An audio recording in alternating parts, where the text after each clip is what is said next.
Hello, guys. Welcome to our very first day of Algebra 1, as far as official content is concerned. To make this a little less formal. Yep. So, just so you didn't have to look at a sheet of paper for this entire time and be freaked out about starting algebra, which I understand if you're a little nervous, but trust me, if we take this one day at a time and we work together, we're going to get through, we're going to learn, and we're going to come out algebra masters, or at least halfway decent. All right. So today, guys, we are going to be talking about a couple different things. So, of course, welcome. We're going to kind of start off with some basics as far as foundational numbers, units of measure, and of course, when it comes to the basics, we all know 2 plus 2 obviously going to equal. Pretend you didn't see that. 4 going to equal 4. Duh. So, piece of cake there. Obviously, I'm off to a great start. Now, you're going to notice down here, for those of you who have not had me before, this is our standard section. It's where we get to see what we're going to be doing for the day. A lot of times you can look here if you want to know, okay, how long is today's lesson going to be? Because sometimes the more standards you have, obviously the more time we want to take to work with each one, which means maybe it's a little bit of a longer day. So you can see here we've got 2 different standards. The first one has to deal with numerators and denominators and simplifying a fraction into its lowest terms. And those are probably all vocabulary you have heard before. So let's look at an example. So when we talk about a fraction, we'll use my 2 favorite numbers. We've got 6 and 12. Now, we know we read this as 6 over 12 or 6/12, but I bet a lot of you guys recognize that, hey, we could probably reduce that. That's what we're going to talk about here in a second. But first, I'm going to stop to let you guys, like I said, hopefully this is one you feel pretty strong about. I'm going to stop to let you guys see if you can write down that fraction and let me know what you think it's going to be. Numerator of 12 and a denominator of 13. If you wrote this like that, you got it. We know the numerator is the number on top and the denominator is the number on the bottom. So 12 over 13. Now, that will not reduce. And when we say reduce, we mean taking this down to simplest form or lowest terms. Let's look at an example of one that will reduce. How about 4 over 12? Now, the question is, how do we reduce? How do we take a fraction and know we can put it into its simplest form? How do we know this isn't already in its simplest form? Well, we start by looking at both numbers and we say, okay, what are some numbers that go into these? So for 4, we've got 1, 2, 4. Obviously, 1 times 4 is 4. 2 times 2 is 4. 12, we've got 1 times 12 is 12. 2 times 6 is 12. And 4 times 3 is 12. So for 4, we've got 1, 2, and 4 are its like terms. And for 12, we've got 1, 2, 3, 4, and 6, and of course 12. Now, for simplest form, we want the biggest one they have in common. So the biggest like term. And if you look, 4 and 12, the biggest would be 4. And so to simplify, we take the biggest number they have in common, their biggest like term, and we divide both these numbers. 4 divided by 4 is 1 over 12 divided by 4 is 3. Now I'm going to stop at this next one, and I'm going to let you guys see if you can work example number 3 out. See what you think on that. So if you said A, that ain't quite right. You can divide both those by 15 to get 1/2. If you said B, not right. We can divide by 17. 17 goes into both those to get 1/2. If you said D, I know these numbers may not look like they have anything in common, any common terms, but they actually do. 11 can go into both of them. 22 divided by 11 is whoops, that one actually was a mistake, is 2, and 33 divided by 11 is 3. The only one that is already in simplest form is 5 over 18. The only numbers that go into 5 are 1 and 5, and the numbers that go into 18 are 1, 3, 6, 9, 2, and 18. They don't have anything in common. I mean, they have 1, but what do you think is going to happen if we divide a number by 1? It stays the same. All right. So, hey, if you can believe it, that takes care of our first standard. Now, here's where today may get a little bit tricky for some people, or maybe not. We want to understand rates and how they relate to appropriate units of measure. Now, whenever I say units of measure, take a second to kind of think about what units of measure are. What are some common ones that we use kind of in everyday life? How about feet, miles, pounds, all that good stuff. So now when it comes to understanding rates, these are units of measure, but what is a rate? So a rate is a ratio, that means comparing things, that compares quantities measured in different units. So here's one that you probably deal with almost every day if you ride with someone, or if you're, I don't know if any of you guys are old enough to drive yet.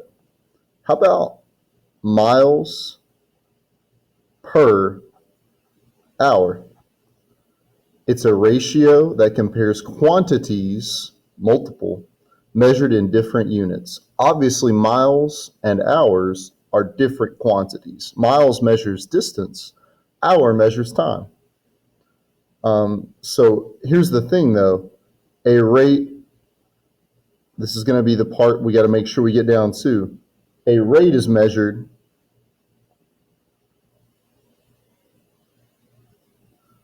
per 1 unit. Now, when I say that, think back to our miles per hour example. If you're riding in a vehicle and you're going 60 miles per hour, that was measured per hour, per 1 unit. So you don't do, oh, I'm going 45 miles per 2 hours. No, it's per hour. And so real quick, let's take a look. Chandler bicycles 20 miles per hour. How would we write that? Well, it's kind of already set up for us. We take the 20 miles that he's riding per hour. We divide that by the 1 hour to make sure we have this down to the per 1 unit. And oh, looks like they straight up gave it to us. It is 20 miles per hour. How about though Ann? Ann's making 80 bagels every 3 days. I'm going to stop here and let you guys think about how can we turn this into a rate if it has to be measured per 1 unit. Okay. If you said we need to divide, you are a genius. If you were like me and thought Ann was eating 80 bagels every 3 days, then we're looking at someone who's about to establish type 2 diabetes. So we divide this out, and some of you guys probably came to the same conclusion I did. 26.6 bagels per day. Now, what's the problem there? I'm not saying you can't eat a 0.6 of a bagel, but buddy, if I make a bagel, it's getting eaten. So nobody does this. Nobody. If you do, I'm praying for you. So what do you think we should do? Anne's not making 26.6 bagels per day. Turns out that if she wants to meet this quota, she's got to make 27 bagels per day.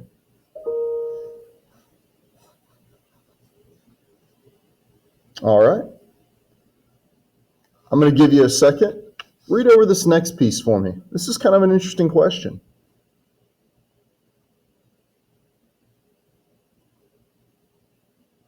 So, we've read 35 pages out of a 50-page assignment, but we have to explain why the ratio, 35 pages out of 50 pages, is not a rate.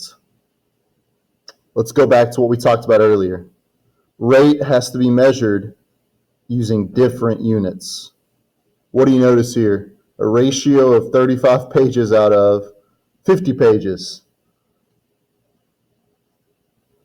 Rates have to be measured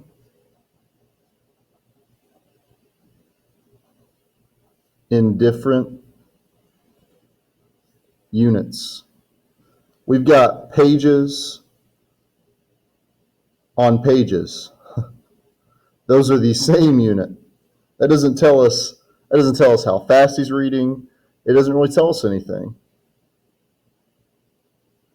So we don't know how long that even took. All right. I'm going to give you guys a second to work on these two right here. And let's say that we don't care about how much you ran in a week. We want to convert this to a day or per day. So I'm going to give you a second. Pause the video here, and then you can unpause it when you're ready to check. To meet her quota, we know Kayla's got to make 4 apple pies per day because you're not going to make half a pie, or you better not. And then Bobby runs 1.14 miles per day. That is possible because we know miles. You could run a 14th of a mile, a 10th of a mile. That's fine. Ooh, now this next one. This is going to be kind of the last one of these problems we do. So let's make sure we finish strong here. Now we're going to compare unit rates in a real world situation. I love to shop for clothes, but I'm not going to call these stores their boring old names. We're going to be shopping for some t-shirts. So let's think about some stores here. I'm going to rock JCPenney's. Got to represent the local brands. I'm going to go Kohl's, which I'm pretty sure is my mom's favorite clothing store up in Lexington. And then let's throw one in, we all like to go to, one that's very accessible and super cheap. Going Gucci. Who hasn't shopped there for expensive handbags or paid your college tuition on a t-shirt? Now here's the thing. How do we know which store offers the best deal? Well, once again, we need to find out the rates, and we know that's going to be measured per one unit. That's what's going to be the secret here. It's what's going to be the key. So for JCPenney's, we're going to divide. For Kohl's, same thing. And same thing for Gucci. And I'm going to let you pause the video and tell me which one you're thinking is going to be the best deal.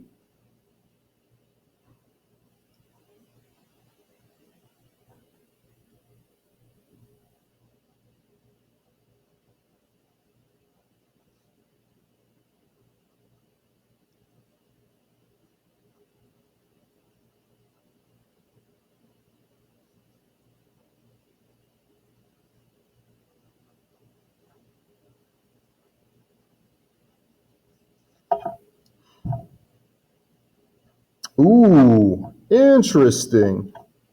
Looking like Gucci's going to be the winner here. at $10 per shirt. Now, I want to be upfront. This is a fantasy. It is a lie. On no planet in the real world is Gucci going to be cheaper. Please don't shop there. Please don't spend weeks of your hard-earned minimum wage job money once you guys start working on overpriced clothing. So many good options out there. You can be very hipster and save a lot of money at the same time. Now, what happens if Kohl's, pretty good store I'll say, decides to lower its price to $42 for 4 shirts? What are we looking at there? Will that change which store is offering the best deal? So we take 42, divide that by 4, same 4 shirts we were talking about before, and we see, ooh, close, but no cigar. $10.50 per shirt. Somehow, inexplicably, Gucci is still the better deal. Unbelievable. So, last thing we're going to talk about today. Very last thing. We want to talk about conversion factors. So we're still dealing with different units of measure, but we want to know, how can you convert from one unit of measure to another? Now, a lot of you guys already know kind of the deal here. You know that, I guess I better make sure we know, still Gucci, as far as that question goes. But some of us already know, 12 inches in a foot. These are identical. They're equivalent. They're just in different units. 1 pound for 16 ounces. So for every 1 pound, there is 16 ounces in that pound. That's one you may not know. How about this one? How many centimeters are there in 1 meter? Now that word centi is the prefix of century. And I know a lot of you guys know that a century is 100 years. So guess how many centimeters there are in 1 meter? 100. Now some of you guys probably noticed, wait, do we need to write meter first? Yes, you do. Because in the measurement system, when we're talking conversion factors, you need to always make sure that you write the biggest unit first. Wow, I completely misspelled first. That's why I'm not an English teacher. The biggest unit first, always. I will always say 1 meter for every 100 centimeters. This is incorrect. Don't do it. I will find you. Don't do it. So guys, as we're getting ready to finish up, we really just got one last thing to look at here. Let's look at how we convert if we maybe don't know the easy conversion, like 1 meter to 100 centimeters. How about if we've got 1,250 centimeters, we need to convert to meters. So we're going from the smaller unit to the bigger unit. Well, if we're going from the small unit to the bigger unit, and we know that the answers are going to be equivalent, then it's probably going to take less of the big units to be the same as the small. For example, it takes 12 inches just to make 1 foot, small to big. So 1,250 centimeters converted to meters, we know it takes 100 centimeters to make it to just 1 meter. So if we're going small to big, we divide. So 1,250 centimeters divided by 100. And it's going to be kind of wild. That gives us 1.25 meters. So 1,250 centimeters is really just 1.25 meters. Now, I'm going to let you guys take your shot at these next 3, but before I do, I'm going to pause and make sure we know that for every 1 hour, that's 60 minutes. That's probably one you guys knew. How about this one? For every 1 kilogram, that's really 1,000 grams. And for every 1 foot, we know that's 12 inches. So I'm going to pause and let you guys try these. Okay. So here, we're going small minutes to hours, big. Ooh, which means small to big, we divide. So 330 divided by, well, there's 60 minutes in 1 hour. You end up with 5.5 hours. Okay, makes sense. How about this one? Ooh, kilograms to grams. We know a kilogram is a lot bigger than a gram. We're going big to small. Well, if we go big to small, we're actually going to multiply, because it's going to take a lot more of these smaller units to equal up to the same thing as 15 of these bigger units.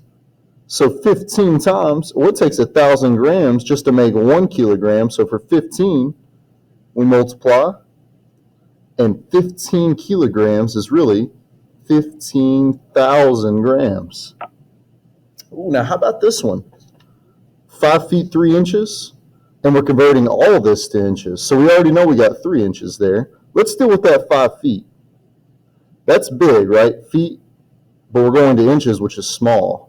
So big to small means we multiply. So we're going to take the 5 feet, multiply that by the 12 inches that we know are in each of those 5 feet. So guess what? That's 60 inches right there just from those 5 feet. On top of that, we're going to add in the 3 inches that were already there. And we know that 5 feet 3 inches is really just 63 inches. So I'm going to pause here, give you a second.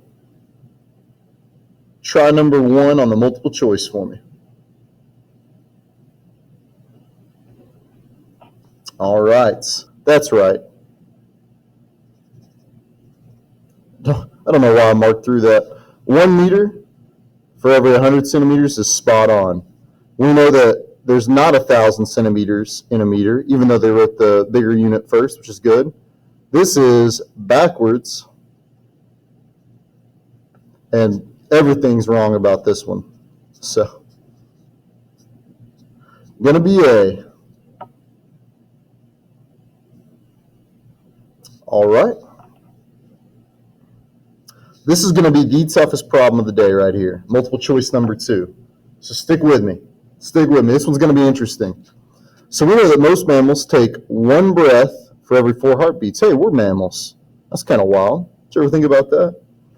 So we know 1 breath is the same as 4 heartbeats. Those are connected. We're also told that the heart of a large dog beats about 180 times in 1 minute. So we're looking at 180 heartbeats. Now here's the tricky part. We want to know how many times does the dog take a breath in 1 minute.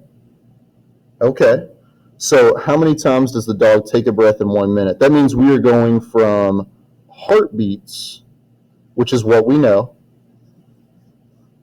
to breaths. Now, if you remember, just 1 breath means 4 heartbeats have passed by. So if we're going from heartbeats to breath, we're going from small, it taking 4 heartbeats just for every 1 breath, up to big. Ooh, and small to big, that should ring a bell. Small to big means we are dividing. So we're going to take those 180 heartbeats, and we are going to divide that by 4. And when you do that, it turns out that this big old dog, I'd like to think maybe it's a German Shepherd, or my favorite dogs are Collies. I love Collies. 45 breaths per minute, which sounds like a lot. But if you've ever had a dog, which I unfortunately haven't, I know they like to breathe pretty quickly.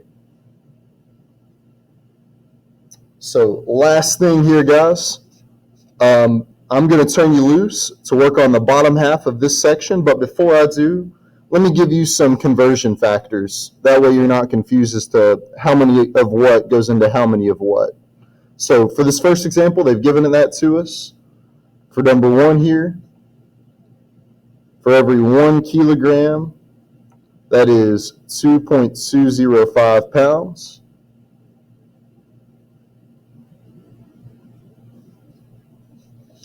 For every 1 foot, that is really 30.48 centimeters. For every 1 inch, that is 2.54 centimeters. And for every 1 yard, that is 3 feet. So guys, pause the video now, and let's see what you got on there. And voila, we've got our 6 answers right here, guys. So, got our first lesson knocked out. If you have any questions, feel free to reach out to me through the last 15 minutes of any class in Google Meet. Hopefully our class is, Google Meet there at the ends. Reminds, email. I've got a bunch of ways you can get a hold of me. So feel free to kind of contact me in any way if you have any questions. Our Delta Math assignment should be live today, so you will be able to go to Delta Math and work on the homework that is attached to this. Also, if you go to Chapter 1, you're going to see that there is an entire packet online of homework along with its answer key if you want to get in any practice with this material. The answer key is there for you to check after you've done the work, so that part is optional. Delta Math is not. I'll always try to let you guys know, but Delta Math is always going to be for a grade. That will be the primary way we knock out homework. So thank you guys so much, and I will talk to you soon.